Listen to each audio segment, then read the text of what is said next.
வண்டி வாங்கணும்னு ரொம்ப நாள் ஆசை. எப்படியோ ஒரு செகண்ட் ஹேண்ட்ல வண்டி வாங்கியாச்சு. ஆனா அது எப்படி மெயின்டைன் பண்ணணும்னு சில ரூல்ஸ்லாம் இருக்கு இல்லையா? நம்ம அப்பப்ப வண்டி வந்து செக் பண்ணிக்கணும். அட்லீஸ்ட் 6 மந்த் ஒன்ஸ் ஆகுது இன்ஜின் ஆயில் மாத்தணும்னு சொன்னாங்க.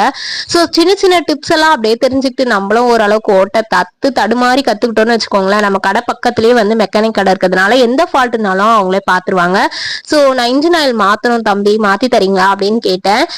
சரிக்கா அப்படின்னு சொல்லிட்டு, எவ்வளவு அழுக்கு தெரியுங்களா அவன் கட்டி, அவன் எப்படி பண்றான்னு பாக்கலான்னு அப்படியே பக்கத்துலயே நின்று பார்த்தேன். நம்ம வண்டி எந்த அளவுக்கு மெயின்டைன் பண்றோமோ அந்த அளவுக்கு வந்து நம்ம பத்திரமா வந்து அதை வச்சுக்கலாம். அதனால இன்ஜின் ஆயில் வந்து 6 மந்த் ஒன்ஸ் இல்ல 1 இயர் ஒன்ஸ் கூட அடிக்கடி மாத்திடுங்க. அதுனா ஒரு 350-400 ரூபாய் தானே வரப்போகுது. அதுக்காக பெரிய இன்ஜின் வந்து செலவு வச்சிடும்னு சொன்னாங்க. சோ பாத்தீங்கன்னா எவ்வளவு அழுக்கு வருது பாத்தீங்களா அதுல இருந்து.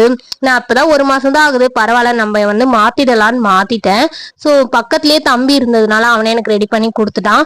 ஒரு விஷயமும் சின்னதா நம்ம கத்துக்கணும். என்னதான் வண்டி வாங்கணும் ஓட்டுறோம் அப்படின்னு இல்லாம வண்டி மெயின்டெனன்ஸ் பண்றதுலதான் இருக்கே நம்மளுடைய பாதுகாப்புமே. அப்பப்ப பிரேக் டைட் பண்றது, டயரை செக் பண்றது, இன்ஜின் ஆயில் சேஞ்ச் பண்ணிக்கிறது, இன்ஜின் நல்லா இருக்கான்னு செக் பண்ணிக்கிறது, இந்த மாதிரி எல்லாம் வண்டி வச்சிருந்தீங்கன்னா கண்டிப்பா மெயின்டைன் பண்ணிக்கோங்க. நானுமே இப்பதான் வாங்கியிருக்கேன். பட் நான் நிறைய பேர்கிட்ட கேட்டு தெரிஞ்சுக்கிறேன். இப்ப பக்கத்துல வண்டி எல்லாம் வந்து சர்வீஸ் பண்ண வராங்கன்னா அவங்க பேசுறதெல்லாம் நான் கேட்பேன் இல்லையா? சோ அது மூலயமா சொல்றேன். அப்பப்ப வண்டியும் வந்து அதுக்கும் உடம்பு சரியாம போகும் இல்லையா? அப்பப்ப நம்ம செக் பண்ணி வச்சுக்கிறது ரொம்பவே நல்லது.